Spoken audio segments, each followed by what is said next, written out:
Olá, estamos aqui mais uma vez nesse podcast que é delicioso, inspira você a ir para a cozinha com qualidade. A Arte do Sabor, nessa temporada em parceria com Moinho Arapongas, Massas Floriane, trazendo um pouco desse universo, né? Estamos desvendando aqui todo esse processo de fabricação das massas, da farinha, que é de extrema qualidade, que começa lá no campo de trigo.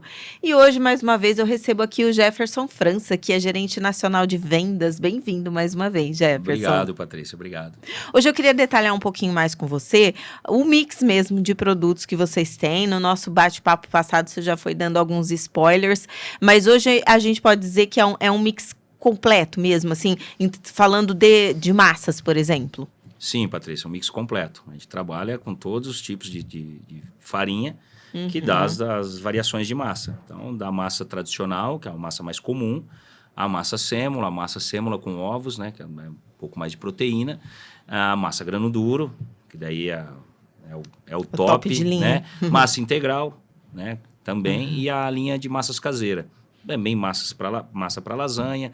Então, dentro do portfólio tem todo o segmento de massas, né? Tudo que a gente entende como perfeito para cada tipo de consumidor, para cada tipo de paladar, a gente tem disponível. Qual é a diferença para o consumidor que está lá na gôndola, se depara com esse mix completo? A diferença do tradicional, da sêmola, do caseiro, do ovos? A gente fala assim, não tem... É muito do gosto, da percepção do gosto e para que cada um vai fazer, né? A questão da qualidade em si, tá? Mas a gente coloca assim, o macarrão comum, ele precisa de um pouco mais de cuidado ao cozinhar, ao cozimento, né? Para que ele não perca ali... Se ele passar um pouco o cozimento, ele vai acabar perdendo um pouco de padrão ali, de qualidade, né? Pelo produto em si, pela farinha que compõe ele. Quando você vai para uma parte sêmola, você tem uma massa mais clara, uma massa mais branca, que é feita com a sêmola do trigo, que é a parte de dentro do trigo, a parte mais nobre do trigo. A sêmola, ela faz parte do trigo, então. Faz parte do trigo. Nós leigos Exatamente, aqui. É uma farinha, né, de sêmola, que ela faz esse macarrão, ele fica com um aspecto mais amarelo, mais claro, então mais bonito para você apresentar e com a qualidade superior ao comum, né? É uma farinha diferenciada. Então a parte do comum, você pega a parte de fora do grão do trigo, a parte da sêmola, que é a parte que deixa mais clara, que é a parte interna do trigo, a mais interna do trigo. Então a gente fala, e o ovos é só acrescido, é o ovos que daí dá um pouco mais de proteína dentro dessa massa. Tá? E a linha grano duro. A grano duro, a gente não produz essa farinha, esse trigo específico de grano duro não tem no Brasil. Tá? Esse é um trigo que tem que ser trazido de fora. Tá? Então, a gente traz essa farinha de fora, então um produto diferente, que essa cadeia de glúten, ela muda. Então, esse produto ele fica mais al dente, ele aguenta mais o calor, mais o cozimento. Porque qualquer massa que você vai fazer hoje, enquanto ela está quente, ela está cozinhando. Olha a aula aqui, já então, tô enquanto ela aprendendo. está quente, ela está cozinhando. Então, assim, o que muita gente, às vezes, acaba pegando uma massa e ferve, e o tempo de preparo, ele faz dentro daquele processo, passa ali 1-2 minutos. Ela já passou. E aí ele vai e coloca o molho, e aí às vezes demora para servir, ele vai perder um pouco daquele padrão de al dente.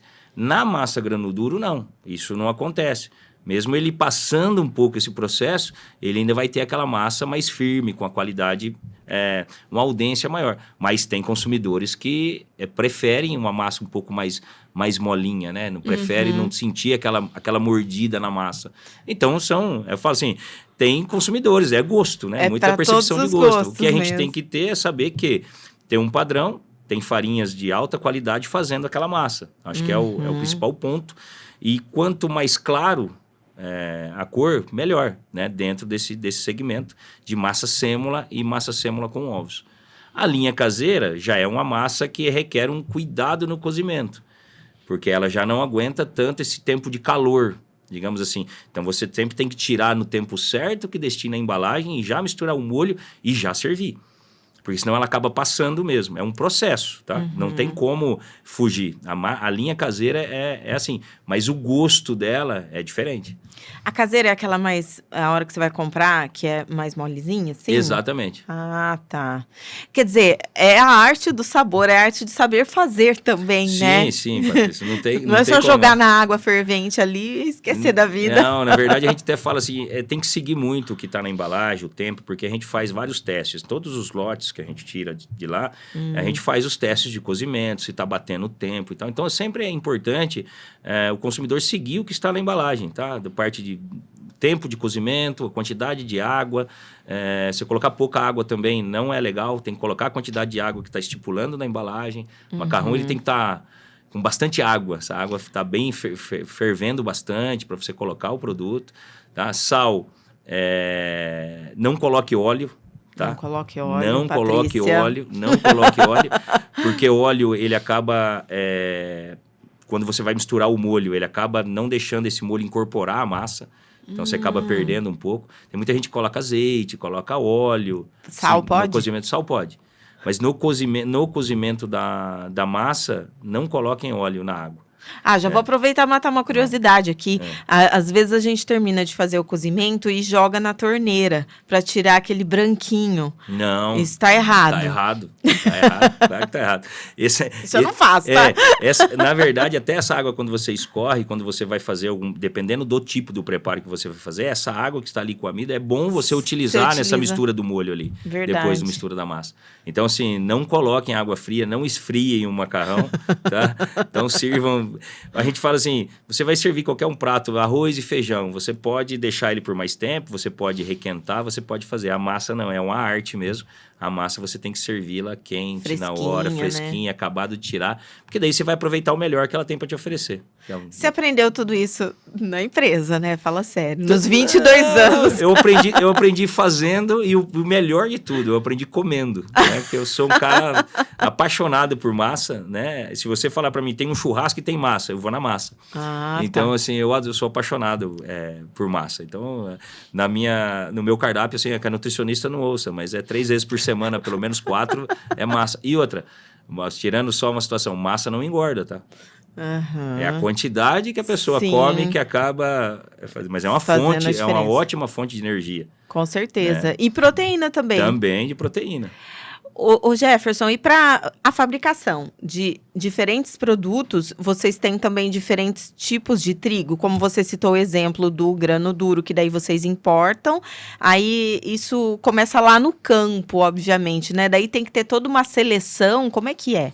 Dentro daqui dos nossos agricultores parceiros, a gente já trabalha com a equipe nossa do moinho junto a ele, passando para ele que tipo de trigo que a gente precisa, né? Para manter sempre esse padrão. Então, a gente já trabalha junto com o produtor nessa parceria. Então, o nosso agrônomo passa para eles qual que é a derivação de trigo que a gente vai precisar. Eles vão lá, plantam esse trigo, a gente garante essa compra, fazemos a parceria na safra. A gente tem a nossa unidade de recebimentos que recebe esse produto, esse grão, já selecionado, e dentro disso, o pessoal nosso de qualidade já faz o blend. Então, assim, são vários tipos de trigo, dependendo para quê. Um trigo panificável, um trigo é para massa. A gente fala assim, entendi. Então, dentro do mesmo grão de trigo também, você pode tirar várias derivações de farinha. Tá? Então, você pode tirar até 7, 8 tipos de derivações de farinha do mesmo grão de trigo. Que legal. Então, são várias situações que pode acontecer. A gente só fala assim, trigo ruim, você não consegue tirar farinha boa. Então, o essencial, o grande X para você ter padrão e ter qualidade é esse grão de trigo de alta qualidade. Ele tendo alta qualidade, você consegue tirar várias derivações de farinha. Da mais nobre à mais comum. E eu sei que vocês têm essa preocupação, né? A gente até conversou com pessoas aí desse setor da empresa, mas de trazer esse padrão o ano inteiro, inclusive, né? Porque o trigo é uma safra de inverno, né? E às vezes a gente tem ano que tem mais chuva, menos chuva, tem um monte de coisa relacionada ao clima. E aí tem sempre que estar de olho para manter o mesmo padrão para a fabricação o ano todo. O grande desafio do trigo a gente fala assim que o trigo é vivo, né? Sim. Então, a temperatura influencia, a época, tudo, várias situações. Então, a gente tem dentro dessa parceria com o agricultor essa liberdade. Então, o agricultor sabe o que ele tem que plantar na época e a gente consegue tirar sempre o mesmo padrão, né? Então, a gente faz esse blend, pega, se necessário, importa, mas o trigo norte paranaense está com uma qualidade maravilhosa, tanto que é a primeira vez que o trigo paranaense ele é um melhorador do trigo argentino, tá? Porque coisa, o trigo, hein? a Argentina teve uma super safra, mas com a qualidade muito baixa. Então, fizeram muito volume, mas com baixa qualidade. Então, isso o trigo norte paranaense tem sobressaído sobre esse trigo argentino, né? Então, isso também, mas o cuidado e o grande desafio, ele começa realmente nessa cadeia do grão de trigo de alta performance, de alta qualidade. Então, a gente tem todo um cuidado nesse recebimento, o que é alinhado, o compromisso que é firmado com o produtor, e no recebimento disso, na nossa unidade de recebimento de grãos, também é feita toda a análise desse trigo antes de qualquer carga ser recebida, se está naquele padrão e se vai atender o nosso padrão. Daí é recebido. Se não, ele é descartado. Tá. Já aconteceu, então? De cargas reprovadas, sim. Se de chegar um trigo, às vezes, que não está no padrão, é reprovado. Então, a gente tem que colocar o trigo que é dentro do padrão, porque senão você vai mudar teu padrão totalmente. E o grande desafio é você manter isso durante o ano todo, né? Então, na safra, a gente já trabalha, já faz todo o estudo, já faz a parceria com o agricultor, com as compras, tudo, faz esse armazenamento do nosso trigo, então, para que a gente tenha o padrão o ano inteiro. Então, tanto na cor de massa, quanto no padrão de farinhas, a parte de farinha panificável, ela é bem assim, os padeiros são assim, o nosso termômetro, porque eles são assim, muito exigentes, né? Eles já batem o olho. Ele já tem a receita, já tem isso, tem que sair naquele padrão. Então, assim, e a gente sempre muito elogiado nesse quesito de padrão. Porque às vezes dependendo da farinha, ele vai tirar um produto bom hoje, daqui o outro lote já não vem tão bom, então não é o sentido que a gente trabalha. A gente trabalha exatamente para esse padrão. Isso vale para a farinha, aquela que o consumidor compra no supermercado também. É a mesma situação. Tanto que se você pegar as donas de casa que usam a nossa farinha há bastante tempo, elas falam, eu trabalho com o produto de vocês porque é o padrão o ano inteiro. Então, legal, assim, elas não têm, já é um mercado consolidado por isso.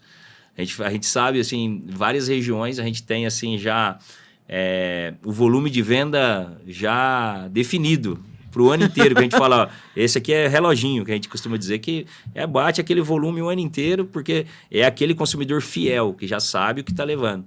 Então, assim, e se a gente mudar alguma coisa, ele vai perceber. Então, a gente fala, não, aqui não se toca. Então, além dessa parte de originação, que tem esse cuidado com o recebimento de grãos... Originação que chama?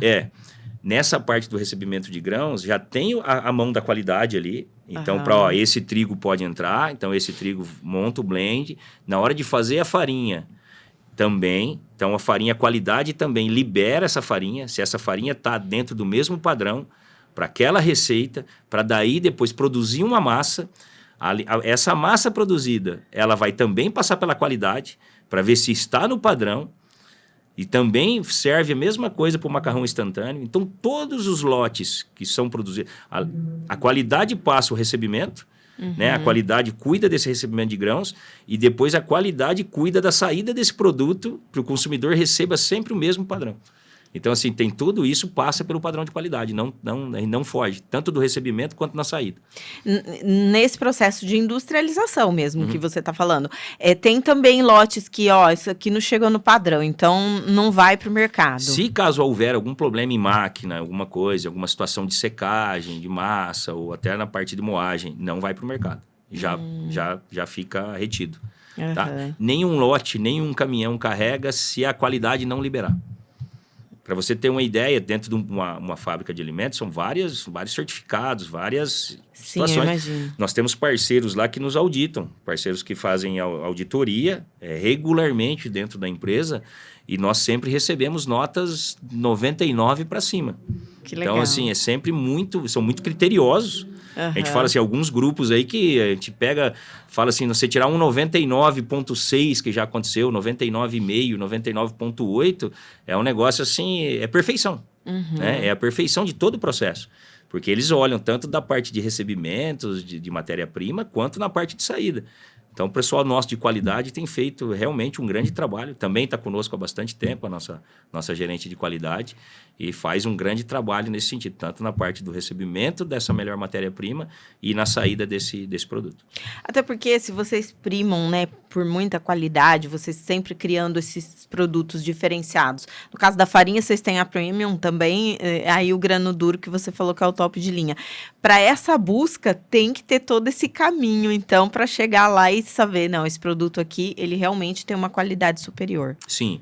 E o grande trabalho nosso é sempre colocar para o consumidor que, olha, esse produto é diferente, esse produto te entrega essa superioridade, né? Esse produto uma qualidade maior para receitas. A gente até dentro na embalagem da Premium, o trabalho do marketing colocou assim, para receitas de alto padrão. E realmente é para receitas de alto padrão, para coisa, né? Então, longa fermentação, produtos, você fazer um salgado, uma massa de esfirra com aquela farinha é uma maravilha. Algo, você sente uma leveza tão grande. A gente brinca, até brinquei numa entrevista que eu fiz com o Marini aqui na rádio, que ele sempre fala que questão de pão que dá azia, né? Que dá queimação. Eu falo, não, e aí é culpa de farinha, eu falei para ele. Se a farinha for uma farinha de qualidade leve, você não vai ter esse problema. Você pode pegar a qualidade da farinha, aquela massa mais clara, mais branquinha, sabe? Bom, eu fiz algumas receitas com alguns de vocês e eu engrossei molhos com a farinha e a quantidade foi muito pequena, ela já deu um ponto, assim, e não ficou com aquele gosto no final, aquele resíduo, assim, ficou super leve. Então, porque ela tem uma extração, ela tem uma moagem diferente, ela passa por mais processos de moagem para chegar naquele padrão. Então, você pega do grão de trigo, você tira só o nobre do nobre do nobre, né? É a parte mais... É a nata do trigo. É a nata, a parte mais clara, a parte do núcleo dele ali, a maior qualidade está ali. Então, está muito nessa situação. Então, por isso que às vezes o consumidor olha e fala assim, por que às vezes numa farinha premium eu vou pagar um pouco mais do que na outra? Não, mas é a questão dessa extração, desse padrão, ela vai para um processo é um processo diferente de produção, é um processo diferente é um grão de trigo diferente, muito bem selecionado. Então, assim, é realmente para receitas de muito alto padrão, né? De um alto padrão, pessoas que gostam de consumir produtos de qualidade. E a gente falando ainda de qualidade, por ser um segmento alimentício, também tem-se uma exigência, eu imagino, da própria legislação, né, Jefferson, de manter realmente esses padrões, as boas práticas. Como é que é isso aqui no Brasil? Isso também o consumidor pode ficar tranquilo, porque ele também sabe que a empresa vai seguir todas essas normas que se tem? Sim, o consumidor pode ficar tranquilo. A legislação ela é bem exigente, né, em todos os sentidos, em toda a legislação. Seguimos todas. Lógico que a gente não pode responder por todas as companhias do Brasil, mas a gente, por tudo que a gente conhece, por tudo que a gente sabe, e até o próprio supermercado hoje, ele é muito criterioso desse fornecedor que vai colocar o produto na gôndola dele, né? Então, todos os mercados hoje têm esse nível de exigência e esse cuidado de quem que é o meu parceiro. Eu preciso conhecer quem que é esse fornecedor que está colocando o produto aqui na minha gôndola. Porque ele também acaba, como diz, ele que faz o elo, né, do consumidor final com a indústria. Então, ele que faz essa ponte. Então, assim, ele já é muito criterioso nisso.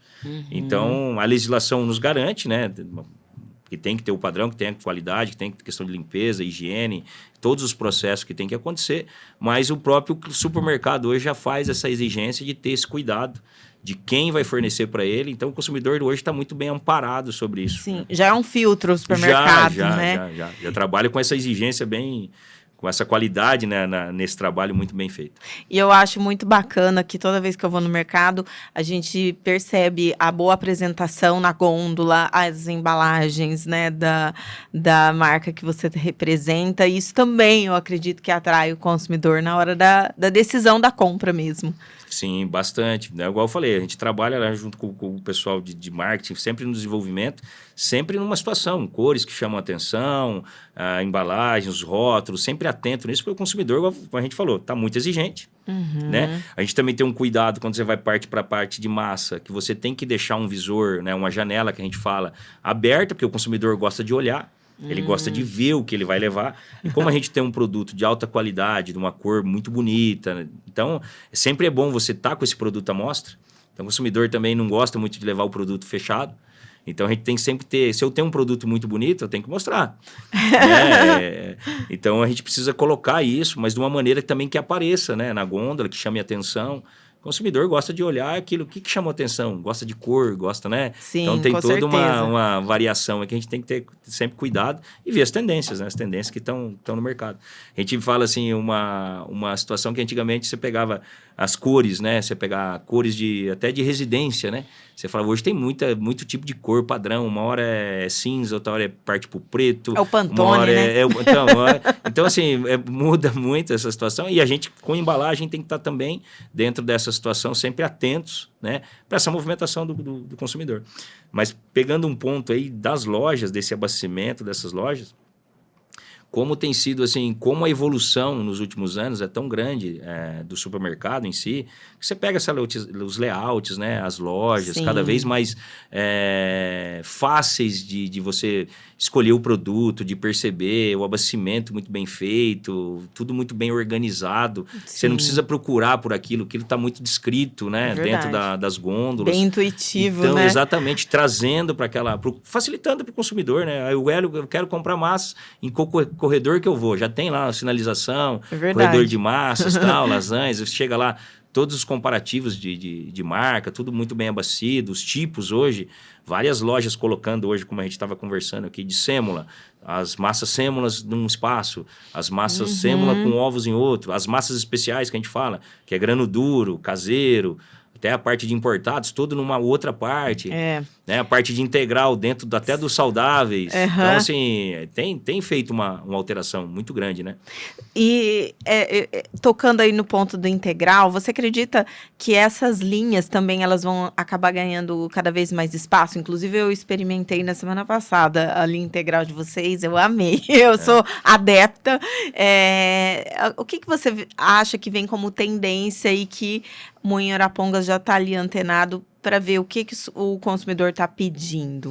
A massa integral ela vem crescendo muito nos últimos anos, né? Ela tem esse apelo, né? E agora mais ainda, né? Com as situações de caneta emagrecedoras e tudo isso mais. O que a gente entende do mercado e o que a gente tem visto é que tem tido um apelo muito grande por cada vez mais proteína, né? Alimentos proteinados. Então, assim, tem estudos, né? A gente tem a proteína do trigo, né? Que já é uma proteína que está dentro da massa, né? Como comunicá-la, né? Então, a gente tem, é um trabalho que a gente vem tentando fazer, qual que é a melhor forma de comunicar isso. E também se a gente consegue desenvolver produtos proteinados com mais teor de proteína ainda, porque é uma tendência. Só que tudo isso a gente precisa estudar bem, além do padrão da exigência do consumidor, também tem todos os cuidados industriais, porque são várias situações que você tem que mexer dentro da fábrica para você manter esse padrão. Porque a gente não coloca nenhum produto, Patrícia, dentro do portfólio que a gente não consiga manter padrão.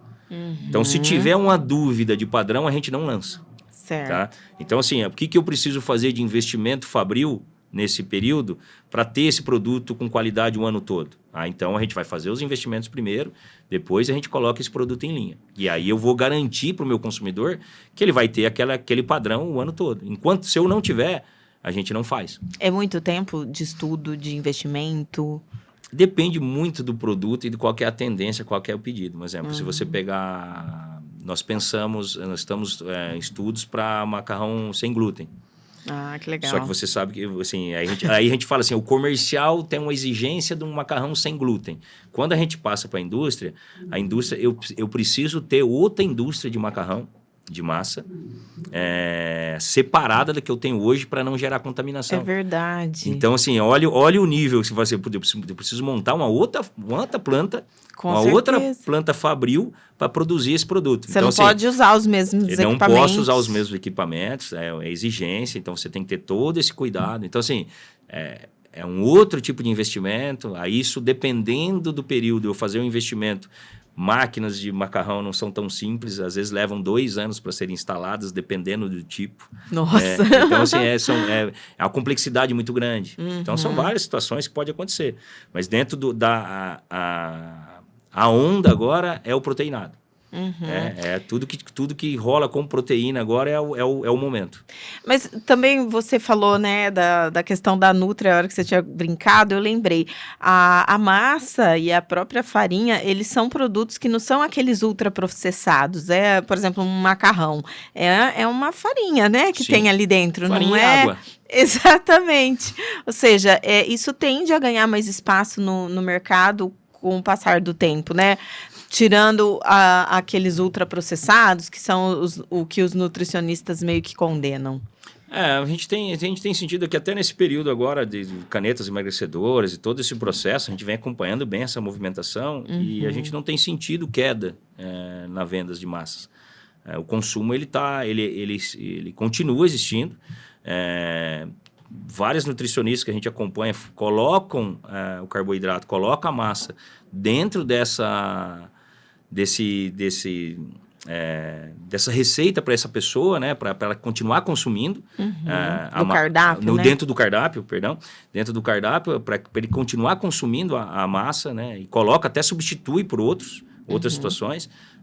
Às vezes tira o arroz e feijão, coloca mais o macarrão mais uma vez por semana, 2, e a gente tem entendido que isso tem realmente acontecido.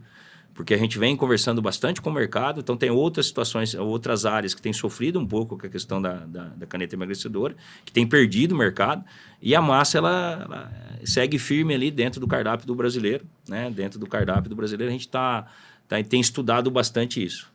E também acho que a gente não pode tirar o prazer, né? Porque comer tem a ver com algo prazeroso, que você ainda tem que sentar na mesa, tem a ver com momentos afetivos, e isso a gente não pode perder, fala sério, né? A gente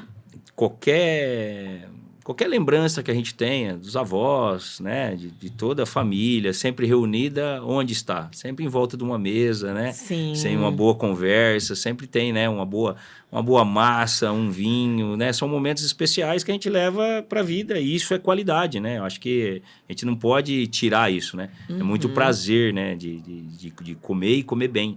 Então é isso que a gente tenta levar cada vez mais para a mesa do consumidor, cada vez mais qualidade, cada vez mais padrão, para que essa exigência dele seja correspondida cada vez mais. E o comer bem, né, sabendo que está consumindo esse produto, que passou por todos esses processos, que a gente, a hora que vai pegar um pacotinho no mercado, a gente nem imagina. Isso eu tenho que testemunhar como consumidora. E a verdade, assim, a gente queria até como o marketing, a gente colocar essa percepção para o consumidor, se a gente conseguisse para todos os consumidores colocar processo a processo que se passa até chegar na prateleira ali para ele optar por aquele produto, o quanto de tempo, quanto de desenvolvimento, quanto de reuniões, de alinhamentos para chegar naquela situação de processos de fábrica e tudo, para chegar naquele padrão, naquele produto, para que ele pegue lá e consuma e tenha prazer na hora de comer, de saborear aquele produto. Então, assim, se a gente conseguisse colocar isso para todos, seria maravilhoso. Né? Bom, pelo menos é isso que eu acho que a gente está fazendo um pouco aqui nessa temporada, justamente com o tempo que a gente tem no podcast para poder levar esse tipo de informação. Show de bola, ótimo. E vamos continuar assim, firme. Vamos, porque eu ainda tenho mais um bate-papo com você. Você vai voltar daqui a algumas semanas para a gente continuar essa conversa, que além de tudo é deliciosa, né? Deu vontade de comer. Conte comigo. Obrigada, Jefferson. Obrigado, e obrigada a você também que acompanhou mais esse episódio do nosso podcast A Arte do Sabor. E a gente se vê no próximo.